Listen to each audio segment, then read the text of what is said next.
Bonjour à tous, Khir alikoum, Azzoul. Ça ne va pas en Algérie ces derniers jours et on commence l'année 2026 très très mal. Mais l'information est encore floue, on ne sait pas qui fait grève et qui ne fait pas, on ne sait pas où la grève est organisée et là où elle n'est pas organisée, et là où il n'y a pas de grève.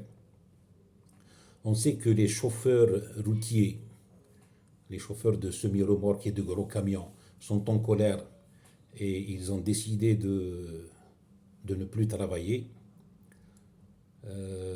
On sait aussi que les transporteurs de voyageurs sont en colère et ils sont en grève un peu partout, mais on ne sait pas exactement où. Il y a deux raisons à ça. La première raison, c'est l'augmentation des prix du carburant de 2 dinars à peu près.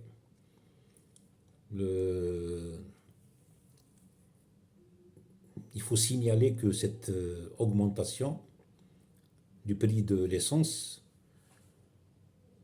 est venue sans préavis.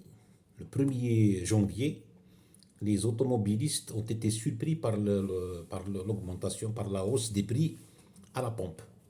Donc ça, c'est un peu un manque de respect de la part de l'État qui a décidé d'augmenter ça sans préavis. Alors que généralement, ils annoncent ça à l'avance, même si ils ne respectent pas un peu l'idée de débat public avant et de concertation avec les gens concernés. Mais bon, au moins ils annonçaient. Cette fois, ils n'ont pas annoncé. Dès le départ, le 1er janvier, les gens se réveillent, paf, ils trouvent une hausse des prix à la pompe. C'est pas normal.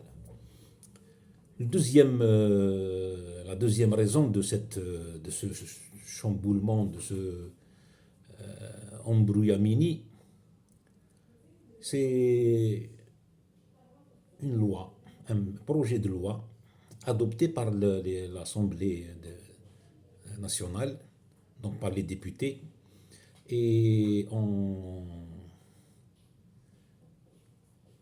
elle n'est pas encore adoptée par le Sénat, par la deuxième chambre du Parlement. C'est une loi, c'est le code de la route qui prévoit des années de prison aux chauffeurs de bus, pardon, aux chauffeurs de camions en cas d'accident. Il n'y a pas eu de débat public, donc malheureusement on ne sait pas exactement dans quelles conditions les chauffeurs seront impliqués, seront sanctionnés, comment et pourquoi et tout. Donc je n'ai pas d'avis à donner sur le sujet. Par contre, je comprends qu'ils soient en colère. Eux et les chauffeurs de bus, les chauffeurs de transport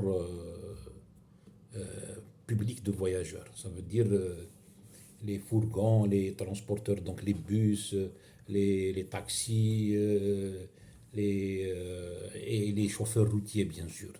Je les comprends. Et s'il faut, si je peux même dire que je les soutiens dans leur mouvement de protestation. Sauf que ils ont certainement compris aujourd'hui que leur action est vitale pour leur métier, pour leur gagne-pain.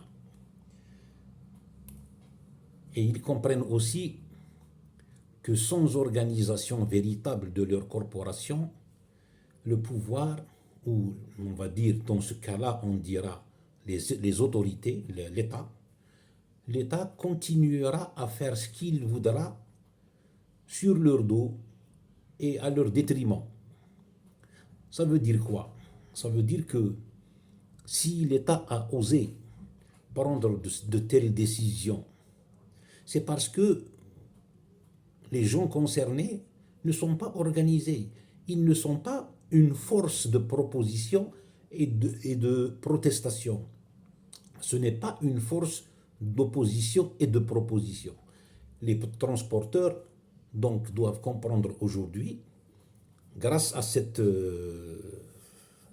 problématique, ils doivent comprendre que sans une organisation véritable de leur corporation, même s'ils règlent ce problème aujourd'hui, demain, il y aura encore de nouveaux problèmes parce qu'ils ne sont pas une force, parce qu'ils ne peuvent pas constituer un rapport de force avec les autorités.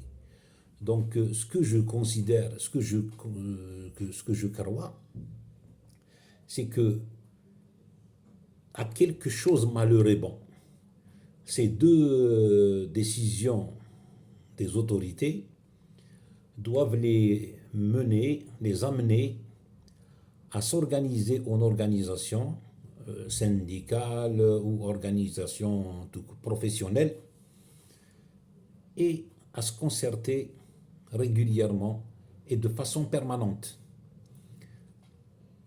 Et pas seulement eux, je pense que c'est le moment, parce que ce problème-là va créer de nouveaux problèmes, parce que si le transport, les transporteurs, qu'est-ce qu'ils vont faire?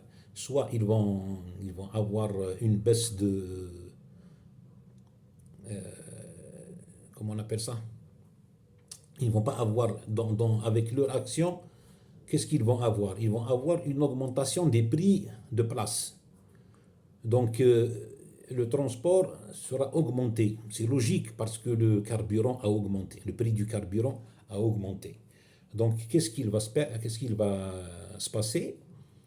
Tout ce qui marche grâce au transport va augmenter aussi, y compris les produits de première nécessité.